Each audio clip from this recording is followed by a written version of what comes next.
Ça y est, tu viens de décrocher ton premier mariage et tu ressens à la fois beaucoup de fierté, mais juste après, une putain de pression. Tu te dis, là, j'ai vraiment pas le droit à l'erreur. Et tu sais quoi? T'as pas tort. Un mariage, c'est pas une séance en couple. Si tu rates un moment clé, tu peux pas demander au marié de rejouer la scène. En plus, t'as peut-être cette petite voix dans ta tête qui te dit « T'es sûr que t'es vraiment prêt pour ça ?» Eh bien, grâce à cette vidéo, tu seras prêt. Je vais te partager les erreurs à éviter absolument, le matos à prévoir pour ne rien rater, les bons réflexes à avoir pour faire de belles photos et une checklist de tous les moments importants que tu dois absolument pas foirer. Bref, je vais te partager ma méthode pour réussir ton premier mariage à coup sûr et sans perdre 10 ans d'espérance de vie au passage. C'est parti. Si jamais tu me connais pas, je m'appelle Chris, je suis photographe pro depuis 10 ans et j'ai fait plein de trucs, mais ce qui t'intéresse ici, c'est le mariage. Donc je vais te passer un petit florilège de photos pendant les préparatifs, le first look, quelques petites photos en voiture, à la mairie, à l'église, pendant la cérémonie laïque, la séance en couple, le cocktail ou le vin d'honneur, les photos de groupe. J'ai fait de la soirée sans flash et de la soirée avec flash et j'ai aussi apporté mon studio pour faire une sorte de photo booth. Enchanté. Je vais te partager maintenant quelques erreurs que je te conseille d'éviter. Alors déjà, ce qu'il faut savoir, c'est que quand tu vas arriver sur place, souvent le moment qui est vraiment difficile émotionnellement, je trouve, c'est le moment où tu te gares en voiture et où tu dois aller à la mairie. Il y a déjà 50, 100 personnes qui sont là et toi, tu es tout seul, tu connais personne et tu es dans ta voiture et tu es à 5 minutes de sortir. Je trouve que ce moment, il est assez particulier et assez stressant. Il va falloir affronter une foule de gens que tu connais pas et surtout, il va falloir commencer à t'imposer et à shooter toutes ces personnes que tu ne connais pas. Donc c'est un moment assez particulier. Moi, ce que j'avais surtout peur de rater à l'époque, alors il y a plein de moments clés, je te les partagerai tous dans la checklist qui viendra un petit peu après, mais un des moments que j'avais vraiment peur de rater, c'était l'entrée des mariés dans l'église. Parce que traînant beaucoup sur des groupes Facebook à l'époque, j'entendais souvent que c'était très difficile de gérer le contre-jour. Donc tu sais, tu es dans une église qui est quand même pas mal plus sombre que la lumière qu'il y a dehors. Et donc forcément, si dans l'église, la grande porte de l'église elle est ouverte, et ben en fait, à travers cette porte, tu vois l'extérieur. Donc tu dois à la fois gérer la faible luminosité de l'intérieur de l'église et l'extrême luminosité qu'il y a dehors. Aujourd'hui, je vois plus du tout ça comme une difficulté, tout simplement parce que, à l'époque, sur ces fameux groupes Facebook, la grande tendance, c'était de ne rien cramer et de ne rien boucher. Autrement dit, il faut que rien ne soit tout blanc et rien ne soit tout noir. Aujourd'hui, ça, j'en ai absolument plus rien à foutre. Si mon sujet, c'est-à-dire la mariée qui rentre avec son papa dans l'église, elle est déjà dans l'église, eh ben je fais l'expo sur leur visage pour bien exposer leur corps et leur visage, mais aussi l'intégralité de l'église. Et si l'extérieur, il se retrouve complètement cramé, complètement blanc, eh ben ça, j'en ai plus rien à foutre. Donc mon conseil pour toi quand tu te retrouveras dans cette situation, eh ben tout simplement, tu changes pas tes habitudes. Si tu regardes sur ton appareil photo et que tu trouves que c'est trop sombre, parce que c'est ce que pourrait avoir tendance à faire naturellement ton appareil, comme il voit qu'il y a une grosse source de lumière dehors, pourrait avoir tendance à sous-ex un peu, et ben toi tu surexposes ta photo tout simplement pour que les corps et les visages soient bien exposés. Et si dehors c'est cramé, eh ben c'est pas grave. Donc moi à l'époque, je me suis fait une checklist, et je me rappelle qu'elle était dans la poche de mon sac. Voilà, donc tu vois, ce que j'avais fait, c'est que j'avais ce sac-là sur moi, c'est toujours le même sac, hein, ça fait 10 ans que je l'ai, tu vois qu'il est toujours en forme, et j'avais mis la checklist là-dedans, tu vois.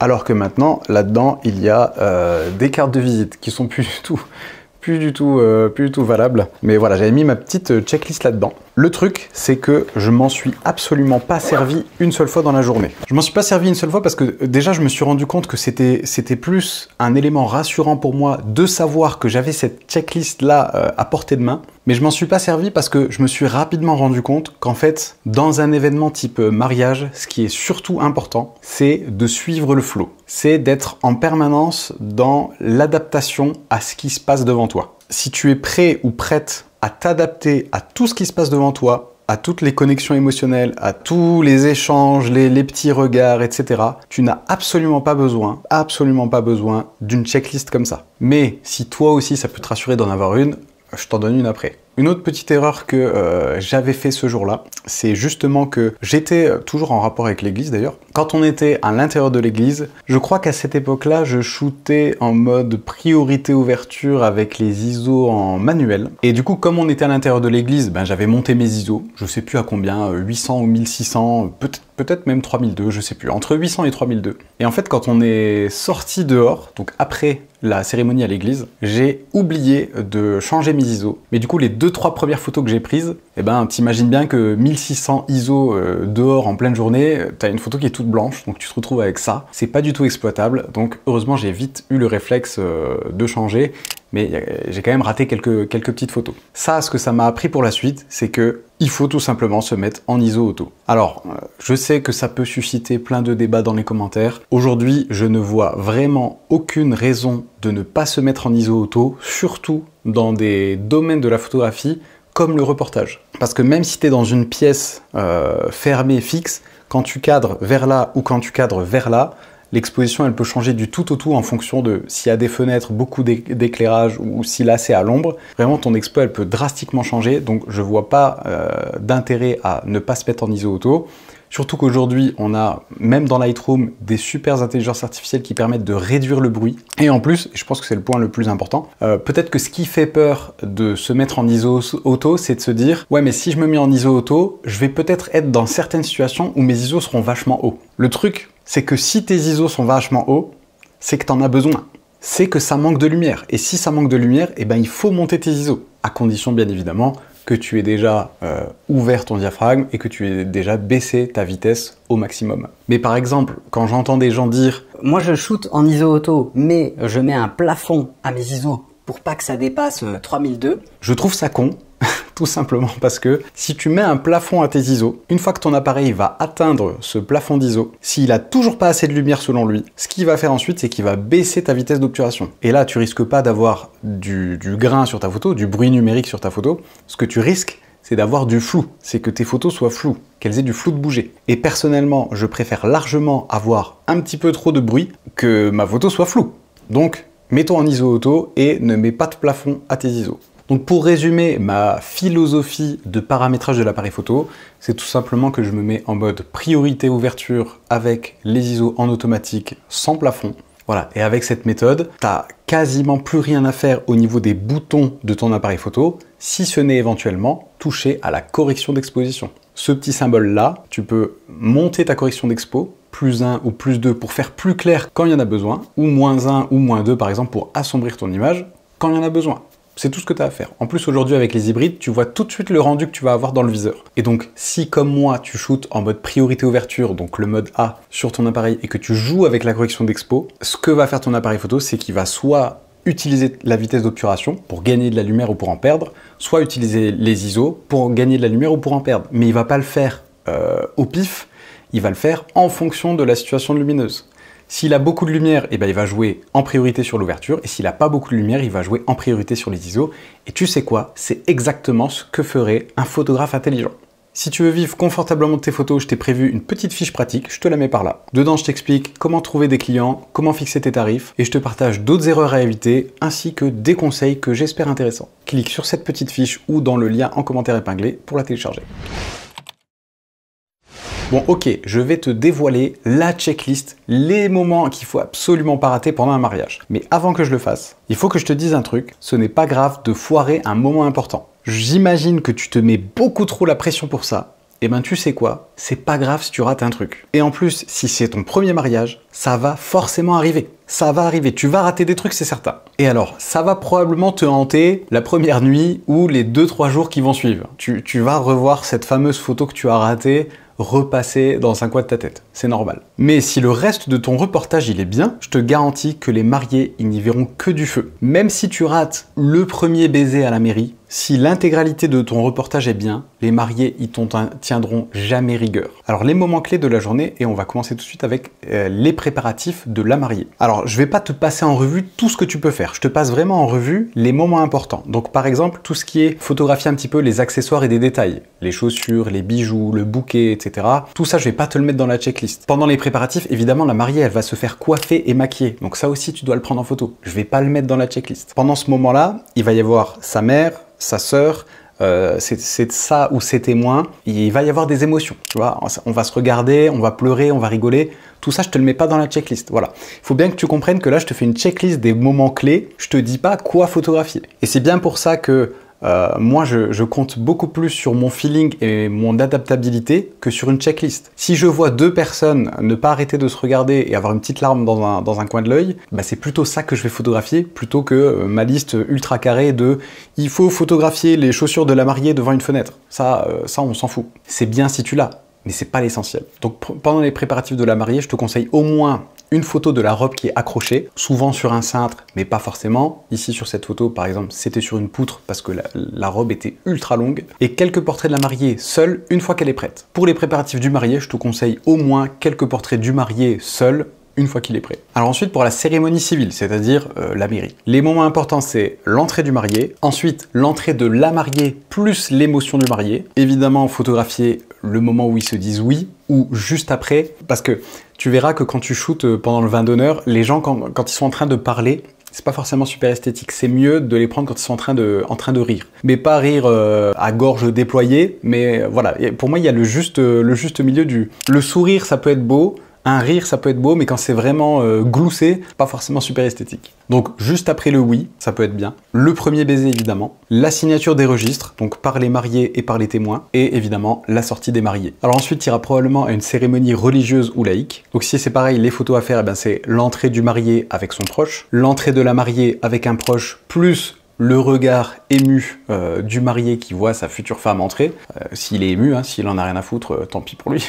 L'échange des vœux, ensuite l'échange des alliances. Alors ça, je vais te donner quelques petits conseils.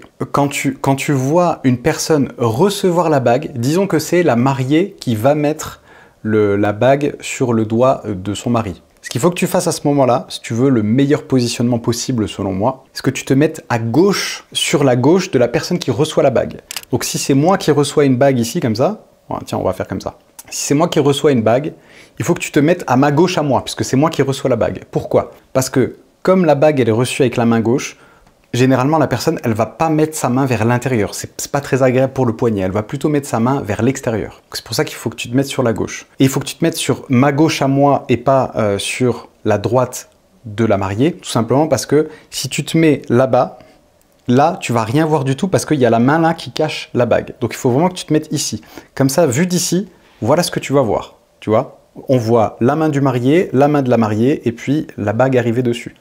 Mais si jamais tu te mets pas à côté de celui qui reçoit la bague, mais à côté de celui qui donne la bague, ce que tu vas voir, c'est ça. Tu vois, là, la main, elle cache la bague et on voit que dalle. Ok? Donc, petite astuce pour toi. Tu te mets à gauche de la personne qui reçoit la bague. Essayez de ne pas rater évidemment le premier baiser, les signatures aussi, des mariés et des témoins, et comme d'hab, la sortie des mariés. Ensuite, pour le cocktail ou le vin d'honneur, ben là je te conseille les photos de groupe. Alors les photos de groupe, elles peuvent être faites à d'autres moments de la journée, mais voilà, par convention, quand tu restes toute la journée, généralement c'est vers le vin d'honneur. En plus le vin d'honneur c'est en fin de journée, donc c'est là en théorie que tu as la belle lumière. Ah oui, j'ai oublié de le mettre dans la liste, le lancer de bouquet. Et des photos de décoration de la salle.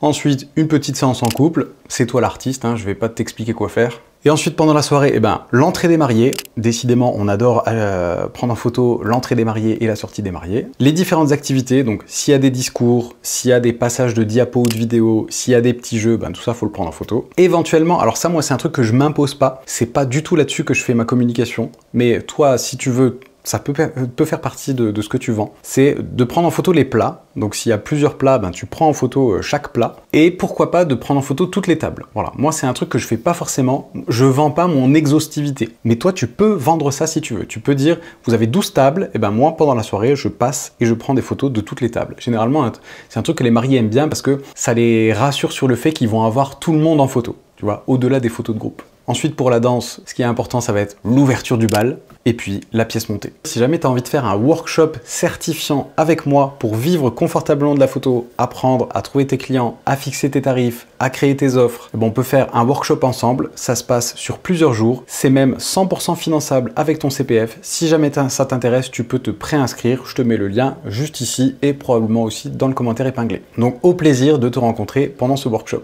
Et d'ailleurs, je te passe quelques photos de la précédente session où j'ai l'impression que tout le monde était satisfait. Et moi le premier parce que j'adore ça. Si bientôt c'est ton premier mariage et que tu n'as qu'un appareil photo, c'est pas grave. C'est pas l'idéal, mais c'est pas grave. Pourquoi est-ce qu'on conseille d'avoir 2 appareils photo, voire même 3? Dans l'idéal, moi je conseille même 3 appareils photo, c'est vraiment le top du top. Après 2, c'est très bien. 3 parce que 2 sur moi et 1 en réserve dans la voiture. Parce que comme le combo, le meilleur combo à mon sens, c'est d'avoir 2 appareils photo, chacun avec un objectif différent. Si jamais tu en as un qui tombe en panne, tu peux toujours aller en remplacer un dans la voiture et comme ça, tu as toujours ton setup à 2 boîtiers. Si jamais tu en as un deuxième qui tombe en panne, bah, il t'en reste toujours un. Bon, et puis si après tu as les 3 qui tombent en panne, je pense que tu l'as bien cherché. Donc 3 boîtiers, c'est vraiment l'idéal. 2, c'est déjà très bien. Si possible, 2 objectifs avec des philosophies un peu différentes. Moi, par exemple, je ramène un 35 et un 85. Donc le 35, il me sert à faire 90% des photos du mariage. C'est un objectif assez standard, donc il permet vraiment de faire beaucoup de choses. Il zoome pas loin du tout, mais justement, il est très polyvalent. Et le 85, lui, il va me permettre d'aller chercher des détails qui sont plus loin, comme par exemple des rires pendant le vin d'honneur, etc. Honnêtement, je pourrais même shooter avec plus long que ça, peut-être 135 mm, peut-être même 200 mm, pour être vraiment plus effacé dans la foule et vraiment aller sniper des gens qui rigolent. Mais vu que ça a toujours marché au 85 pour moi et que c'est assez léger, j'ai pas trop de raison de m'embêter. Maintenant, ça c'est ma philosophie parce que j'adore shooter avec des focales fixes. Si toi par exemple tu préfères les zooms, ce que je te conseille c'est THE objectif incontournable, c'est le 24-70. Honnêtement, le 24-70 c'est tellement polyvalent, encore plus que le 35 et le 85, que tu pourrais te permettre d'y aller qu'avec un seul boîtier et éventuellement de garder ton deuxième boîtier en secours dans la voiture. Comme ça, tu ne te trimbales pas avec énormément de poids sur les épaules ou sur le cou pendant toute la journée. Voilà, un boîtier et un 24-70, franchement, c'est top. La question que tu te poses peut-être, c'est pourquoi est-ce que moi je fais pas ça? Tout simplement pour des raisons de fatigue décisionnelle. J'ai fait tellement de photos dans ma vie avec un 35 mm et avec un 85, mais surtout avec un 35, qu'aujourd'hui pour moi, cadrer au 35 mm, c'est comme une seconde nature. Quand je vois un truc intéressant à aller photographier, je sais à 10 cm près où placer mes jambes pour que le cadrage il s'arrête exactement où je l'ai imaginé. Avec un 24-70, c'est un peu plus compliqué dans la manière où moi j'appréhende la photo, parce que tu as à la fois un 24, mais aussi un 25, un 26, un 27, un 28, etc. jusqu'à 70. Donc c'est comme si tu avais multitude d'objectifs dans les mains. Et donc la question que tu vas te poser quand tu vas voir un truc intéressant, c'est au lieu de te dire il y a un truc intéressant, voilà où il faut que je me déplace pour le capturer de la meilleure manière possible. Toi tu vas te dire il y a un truc intéressant, comment je fais pour le shooter de la meilleure manière possible? Est-ce que je bouge avec mes pieds ou est-ce que je zoome avec mon objectif? Et ça n'a pas du tout le même rendu sur ta photo finale. Ça n'a pas du tout le même rendu sur les perspectives. Donc moi, pour une journée de mariage de 12 heures, si je dois me poser plein de questions sur comment est-ce que je suis sympa avec les gens, il faut que j'analyse en permanence ce qui se passe, d'où vient la source de lumière principale, est-ce qu'il y a des petits regards entre les gens, est-ce que cette personne, je l'ai déjà prise en photo? Ça, c'est déjà énormément de questions à se poser. Alors si en plus, je commence à mettre un zoom sur mon appareil photo et à me dire ok, j'ai pensé à une bonne photo, est-ce que je la fais en zoomant et en m'éloignant ou est-ce que je la fais en me rapprochant et en dézoomant? Là, je pète un plomb. Donc c'est pour ça que je suis pas fan du zoom, mais toi, si t'as pas encore une focale qui s'est imprégnée à l'intérieur de toi, tu peux tout à fait partir sur le 24-70, c'est ultra efficace. Alors évidemment, ce qu'il te faut aussi en termes de stockage, ça va être des cartes SD ou en tout cas des cartes, si jamais c'est pas des cartes SD dans ton appareil photo. Le top du top, c'est d'avoir un appareil avec 2 slots de cartes. Comme ça, tu shootes en sauvegarde. Donc à chaque fois que tu déclenches une photo, ta photo, elle va sur les 2 cartes en même temps. Et évidemment, si tu as ça dans tes 2 boîtiers, c'est le top. Et donc sur un mariage, on va dire full journée de 10-12 heures, il n'est pas impossible que tu shootes minimum 2000 photos, peut-être. Je vois bien que la tendance aujourd'hui chez les photographes qui se lancent, c'est de shooter beaucoup plus que ça avec les hybrides. Donc il n'est pas impossible que tu shootes plus de 5000 fois. Donc pour ça, il te faudra probablement 4 cartes SD pour chaque boîtier. Voilà, donc ça fait 8 cartes SD en tout, si tu veux vraiment être sécure. Évidemment, il te faut aussi des batteries. Moi, si j'étais toi, je partirais sur minimum 2 batteries par appareil, donc 4 batteries. Et tu peux également prendre ton chargeur de batterie avec toi. Et pendant le vin d'honneur, tu vas voir le DJ qui, lui, généralement, est sur une grosse installation électrique et tu lui demandes si tu peux pas lui piquer une prise de courant où tu vas aller mettre ton chargeur à charger des batteries. Comme ça, si jamais avec 4 batteries, t'as pas assez, tu sais qu'à la fin de la soirée, hop, tu peux y retourner, récupérer une de tes batteries, tu sais qu'elle sera pleine. Je n'utilise pas de filtre en mariage et je n'utilise pas de trépied non plus. Voilà, je vois pas trop l'intérêt de ramener un trépied sur du mariage. Toi, si tu vois une utilité, n'hésite pas à me le dire. Ah si, chose à laquelle je n'ai pas pensé, c'est le flash. Alors déjà, si tu cherches un flash, je te donne tout de suite le meilleur rapport qualité-prix, c'est ce flash-là. C'est le Godox V1. Si t'es chez Nikon, ça s'appelle V1N. Si t'es chez Canon, ça s'appelle V1C. Si t'es chez Sony, ça s'appelle V1S. Bref, t'as compris. Pour moi aujourd'hui, personne ne fait mieux sur un flash Cobra comme ça. Donc je t'en conseille, alors en théorie 2 pour en avoir un de secours. Si jamais t'en as que un, c'est déjà très bien. Tu peux avoir aussi une batterie supplémentaire pour ce flash. Mais ce que je voulais dire, c'est pourquoi est-ce que j'utilise un flash? Sur cette chaîne, je t'ai partagé énormément de photos que j'ai fait en lumière naturelle. Pourtant, en soirée, je ne me balade jamais sans mon flash. Parce que si tu décides de faire des photos de soirée sans flash, ce que tu vas faire, c'est que là, tu vas laisser la main au rendu de tes photos, non pas à ton œil, mais à l'éclairage du DJ. Et les éclairages de DJ, c'est moche. Ça vient de directions qui sont pas belles, ça a des teintes violettes, donc pour les teintes de peau, c'est laisse tomber. Donc voilà pourquoi j'utilise un flash. La plupart des gens pensent qu'il faut utiliser un flash quand ça manque de lumière. Donc par exemple, les gens vont se dire « Zut, je suis à 6400 ISO, c'est qu'il faut que je mette un flash ». C'est pas du tout comme ça que je pense. Moi, je peux mettre un flash. Même s'il y a beaucoup de lumière, je peux mettre un flash parce que je trouve la lumière horrible et que j'ai envie de remplacer la lumière existante par une lumière qui sera meilleure. Je vais te donner un exemple. Je peux te partager cette photo, elle a été faite à 12 800 ISO. La plupart des gens se diraient 12 800 ISO, pour moi c'est non, je vais mettre un flash. Le truc c'est que certes, j'ai pas beaucoup de quantité de lumière, par contre, le schéma de lumière, il est beau. C'est une source de lumière qui est grande,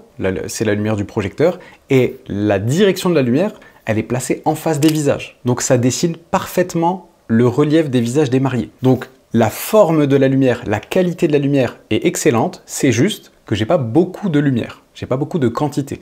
Donc je suis obligé de monter mes ISO, malgré tout, le résultat est bon. C'est juste que j'ai du grain, mais le résultat est bon. Donc dans un cas comme ça, moi je vais pas utiliser de flash. Par contre, je peux être dans un cas où j'ai beaucoup de lumière, donc quand je regarde sur mon appareil, je me dis « Ah, ISO 200, c'est très bien, j'ai pas besoin d'un flash ». Ouais, sauf que la qualité de la lumière, elle est horrible. Par exemple, si tu shootes quelqu'un qui est en dessous d'un spot lumineux. Quelqu'un qui est en dessous d'un spot lumineux, si tu veux le shooter et que ce soit beau, eh ben, il faudra mettre un flash parce que tu vas écraser le rendu du spot lumineux pour remplacer avec une lumière qui sera plus belle, la lumière de ton flash. Alors évidemment, la lumière de ton flash, c'est pas la plus belle lumière qui existe, mais ce sera toujours mieux que de shooter une personne avec un spot jaune qui lui arrive, hop, au-dessus du visage. Donc voilà pourquoi je me sers du flash, c'est pour écraser des lumières dérangeantes. Et donc c'est le même principe avec la lumière du DJ. Je vais écraser les lumières du DJ pour que les gens aient la lumière au flash. Deux petites astuces aussi pour toi par rapport à la lumière du flash. Donc le premier truc c'est, si tu shootes au flash avec les lumières du DJ, essaye au maximum de te mettre en contre-jour des lumières du DJ. Donc tu les mets les lumières du DJ devant toi. Comme ça, les corps et les visages sont à l'ombre des lumières du DJ et toi, ton flash, il vient éclairer les visages qui sont à l'ombre. Alors que si tu fais l'inverse, tu mets les lumières du DJ plus dans ton dos, les gens ils vont avoir à la fois les lumières du DJ sur le visage et à la fois ton flash. Donc si ton flash est suffisamment puissant, ça va écraser ces lumières-là, mais souvent ce qui se passe, c'est qu'il va y avoir un mix. Il va y avoir un mix entre des projecteurs un peu bleu-violet à gauche à droite, plus ton flash. Ça, en général, c'est un peu moins esthétique. Tu mets les lumières du DJ en contre-jour. Et l'autre truc, c'est si jamais tu as un plafond blanc pas trop haut, alors si honnêtement jusqu'à 3 mètres, même 4 mètres souvent, ça peut passer. Mais si tu as un plafond blanc pas trop haut, ça c'est vraiment le top du top. Tu mets ton flash vers le plafond et tu shootes avec ça. Et là, c'est quasiment comme si tu te baladais avec une boîte à lumière. Là, tu as un super rendu. Le seul truc auquel il faut faire attention quand tu fais ça, c'est que si tu shootes des gens qui sont trop proches de toi, la lumière, elle va vraiment venir trop d'au-dessus. Donc, tu risques d'avoir cet effet un peu panda. Donc, si jamais ça t'arrive, tu orientes la tête du flash derrière toi. Et surtout pas, et ça, je le vois trop souvent, ça me rend dingue, même par des élèves, Nico, il faut arrêter de faire ça. Ta tête de flash, tu la mets pas vers les gens, surtout pas, parce que sinon là, ils vont avoir deux sources de lumière, à la fois une partie du flash qui va partir vers eux, et à la fois le rebond du flash qui va partir sur le plafond. Donc ça, on fait pas ça. Soit tu mets ta tête de flash au-dessus de toi, soit si tu veux sécuriser toutes les situations, tu mets ta tête de flash légèrement derrière toi, mais pas devant, ok ? Parlons un peu de la préparation avec les mariés. Est-ce que je fais un brief avec les mariés avant le jour J? Alors oui, déjà, évidemment, ils m'ont contacté sur Instagram, sur mon site web, ou que sais-je, on s'est appelé au téléphone. Ensuite, on organise une rencontre, pouvoir un peu échanger. Moi, je leur explique un peu ma philosophie, comment je travaille. Surtout, je vais leur poser des questions sur qu'est-ce qu'ils veulent, qu'est-ce qu'ils attendent de moi. Bref, on fait connaissance. À la fin du rendez-vous, je leur demande s'ils ont envie d'aller plus loin. On signe le contrat, ils versent la compte. Et 2 semaines avant le mariage, on va se rappeler simplement pour faire un point, parce que les mariés, la première fois que tu les rencontres, généralement, ils savent pas tout. Souvent, ils ont le lieu, mais ils connaissent pas tout le déroulement du mariage. Donc, à 2 semaines avant, en général, ils ont une meilleure idée. Donc, voilà, ils peuvent te dire si tout est OK, ils peuvent te confirmer à quelle heure est-ce que tu dois venir, etc. Est-ce que je vais visiter les lieux avant le mariage? Non, absolument pas. Alors, je comprends bien, moi aussi, je m'étais posé la question à l'époque. Certains mariés m'avaient dit, voilà, on va visiter le lieu, est-ce que tu veux venir avec nous?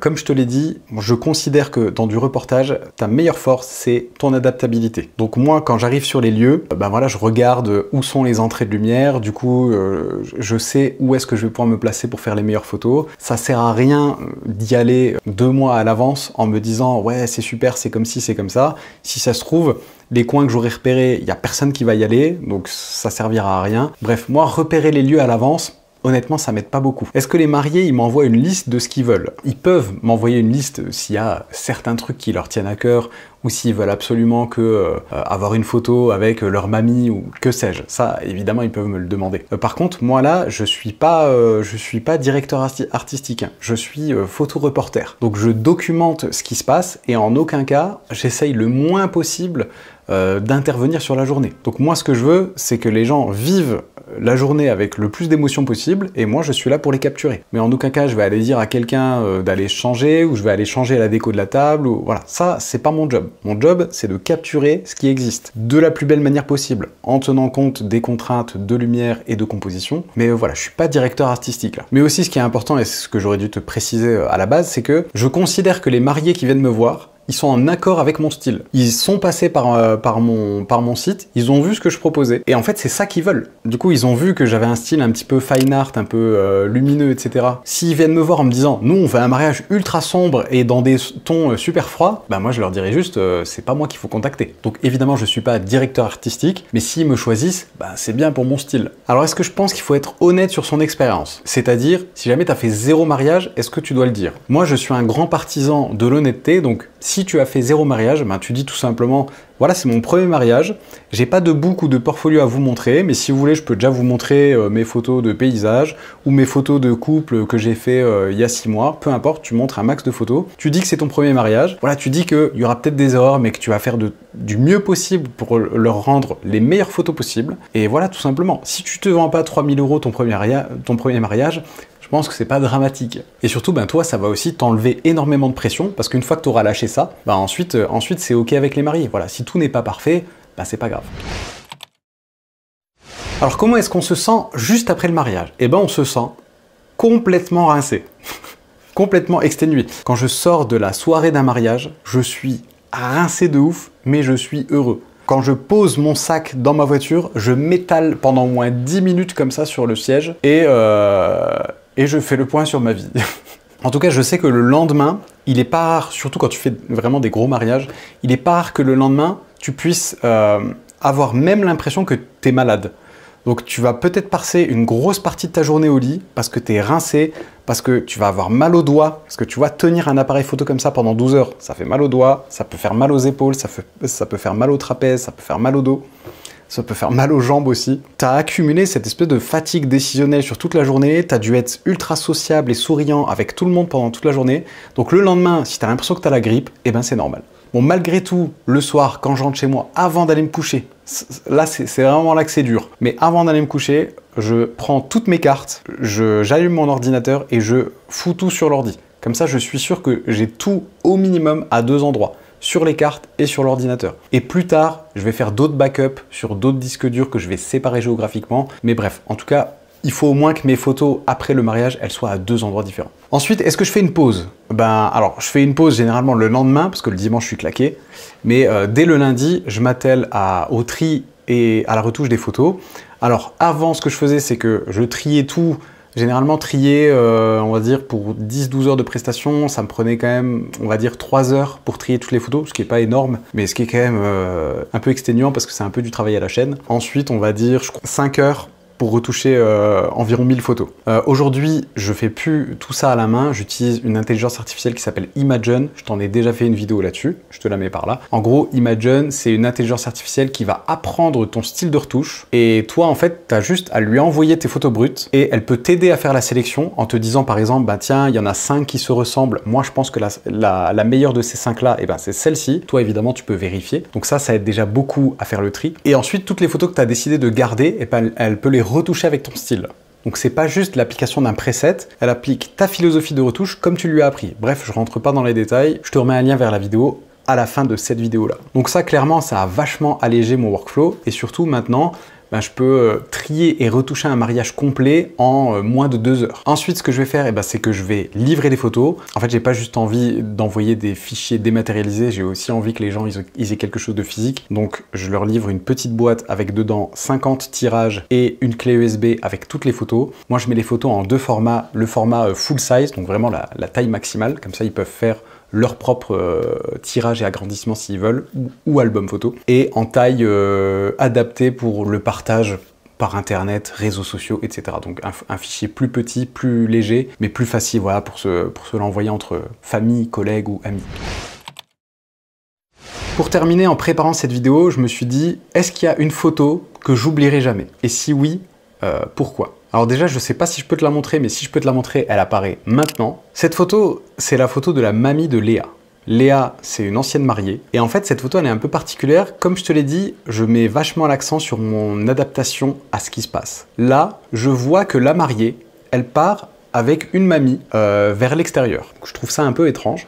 Et donc, je décide discrètement de les suivre. Du coup, Léa, la mariée, elle place la petite mamie qui était dans un fauteuil roulant. Elle vient l'asseoir dans une voiture, dans le siège passager. Et moi, j'ai vu cette scène, j'ai trouvé ça cool que Léa, elle aille accompagner, tu vois, qu'elle grignote un moment de son mariage pour simplement aller raccompagner sa grand-mère. Donc j'ai trouvé ça cool, donc je les ai suivis, j'ai fait quelques petites photos un peu en loose day. C'est la dernière photo que j'ai prise de sa mamie. Et donc, quand j'ai livré les photos à Léa et à son mari, j'ai livré donc cette photo-là, que j'avais fait imprimer d'ailleurs, je crois. Et Léa m'a dit que sa grand-mère était partie depuis. Et là, moi, je me suis dit, c'est la dernière photo que moi j'ai prise de sa grand-mère, mais c'est peut-être même la dernière photo qui a été prise de sa grand-mère. Et à ce moment-là, mon métier de photographe de mariage, il a pris une toute autre dimension dans ma tête.